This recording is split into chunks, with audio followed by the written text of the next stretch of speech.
कि एक गंगा में गए और नहा लिया, सारे पाप धुल गए, तो पता नहीं, इस पे क्वेश्चन मार्क होना चाहिए। पूरा साहस और हिम्मत है।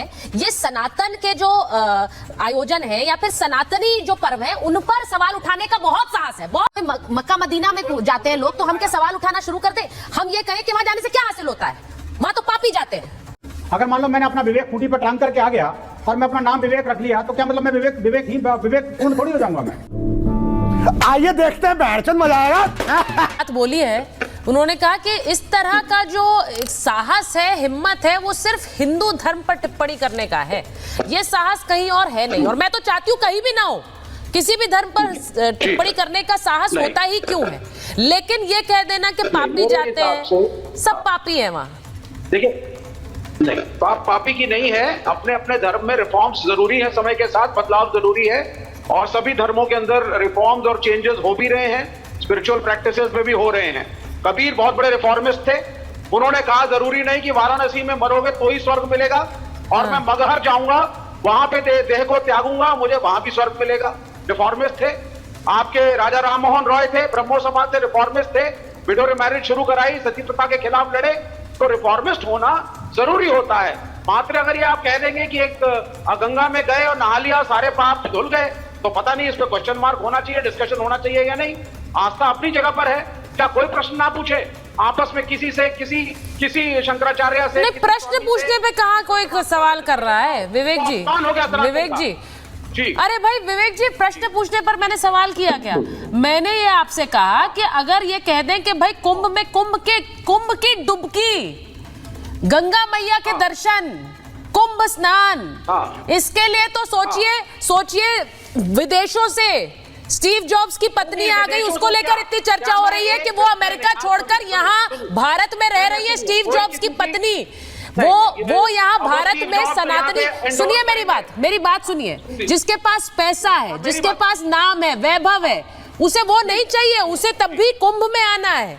लेकिन आप जो लोग यहाँ कुंभ की बात करते हैं, जहां कुंभ मनाया जा रहा है, जिसका आयोजन है, वहां लोग कह रहे हैं पापी जा रहे हैं, और आप उसे सही ठहरा रहे हैं। नहीं, मैं तो चंद्रशेखर रावण जी की बात को अलग तरीके से देख रहा हूं और सही भी मानता हूं। प्रश्न जरूर पूछना चाहिए। किसी की आस्था है कुंभ में जरूर जाए, लेकिन हिंदू ही समाज का कोई व्यक्ति अगर ये प्रश्न करता है कि वहां पे जाने से क्या स्पिरिचुअल बेनिफिट है, नहीं है, गंगा में नहाने से कुछ मिलेगा, नहीं मिलेगा, तो इसमें क्या बुराई है? अब स्टीव जॉब्स डिसाइड करेंगे क्या अच्छा है क्या नहीं। गोरों की गुलामी आज भी नहीं छोड़ी।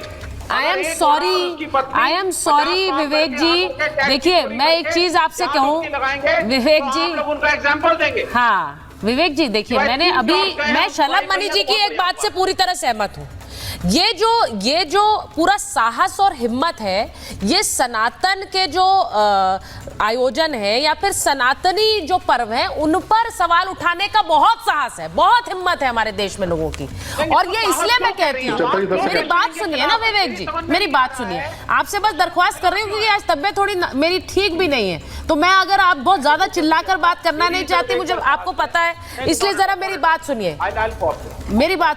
मैं ये सिर्फ कह रही हूँ, विनोद जी के पास जा रही हूँ एक बार। विनोद जी, जरा एक बात बताइए, यही चीज मैं किसी भी धर्म के स्थलों के बारे में किसी भी तरह की टिप्पणी, अमर्यादित टिप्पणी के बिल्कुल खिलाफ रहती हूँ।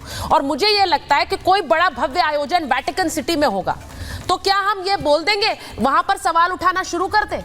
कोई मक्का मदीना में जाते हैं लोग, तो हम क्या सवाल उठाना शुरू कर दे? हम ये कहें कि वहां जाने से क्या हासिल होता है? वहां तो पापी जाते हैं। मुझे बस इसका जवाब ढूंढना है कि क्या ये बहुत छोटी सी बात है? नहीं सोच रहा था ये बात छोटी भले ही हो, लेकिन इसके पीछे सोच बहुत बड़ी है। आप देखिए कि जिस व्यक्ति ने ये स्टेटमेंट दिया वो खुद अपने आप को रावण कहता है। जब खुद अपने आप को रावण कहता है तो उसकी मानसिकता क्या होगी, इस बारे में कोई चिंतन करने की जरूरत नहीं है। अच्छा, मजे की बात यह, और दूसरी बात भी है कि अब मान लो मेरा नाम विवेक है, इसकी बात की क्या गारंटी है कि मैं विवेकहीन हूँ या कि विवेकपूर्ण हूँ? अगर मान लो मैंने अपना विवेक खूंटी पर टांग करके आ गया और मैं अपना नाम विवेक रख लिया, तो क्या मतलब मैं विवेकपूर्ण थोड़ी हो जाऊंगा मैं? ये आपके डिबेट में भी दिख रहा है। तीसरी बात ये देखिए, कम्युनिस्टों के बारे में इसीलिए कहा जाता है कि कम्युनिस्ट नहीं, कॉमनिस्ट हैं। इन्होंने कॉम को नष्ट कर लिया, ये स्वयं भी नष्ट हो गए, लेकिन दुनिया से जाने के बावजूद भी अभी भी जो है ना ये इधर उधर की बातें करना, वैसे ये कहते हैं रिलीजन को अफीम है, धर्म को अफीम मानते हैं, लेकिन जब हिंदुत्व की बात आती है तो गाली देने के लिए सबसे पहले यही आते हैं। आज तक इन्हें ये जो रिफॉर्म्स की बात करी कि सब जगह रिफॉर्म हो रहे हैं, अरे भाई सब जगह कहाँ हो रहे रिफॉर्म? इस्लाम में कौन सा रिफॉर्म हुआ बताओ ना जरा, एक रिफॉर्म बता दो। क्या 3 तलाक खत्म हुआ? क्या क्या हलाला खत्म हुआ? क्या तलाक बिद्दत खत्म हुआ? क्या वो बुर्का प्रथा खत्म हुई? क्या वो ये हिजाब प्रथा खत्म हुई? अरे नहीं बोलेंगे भाई। विवेक जी, आप अपने विवेक का अपने नाम बदल लीजिए, ज्यादा बेटर है। आपका नाम विवेक होना ठीक नहीं है। आप देखिए एक और बात मैं कराऊं, देखिए अगर हम आज महाभारत कर रहे हैं, मैं इस बात के पक्ष में नहीं हूं कि सवाल ना उठाए जाए। महाभारत में तो हम सवाल ही उठाते हैं, इसीलिए अगर सवालों को खत्म कर दूंगी तो बात खत्म हो जाएगी, महाभारत की जगह ही नहीं रहेगी। लेकिन वो सवाल किस तरह से उठाए जाते हैं, किस पर उठाए जाते हैं और क्यों उठाए जाते हैं, सवालों के पीछे की मंशा तो बहुत जरूरी है तारिक साहब।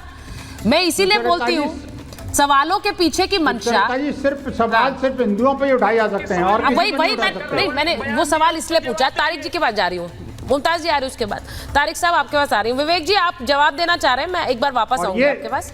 दे आर एक्सपोजिंग देमसेल्फ।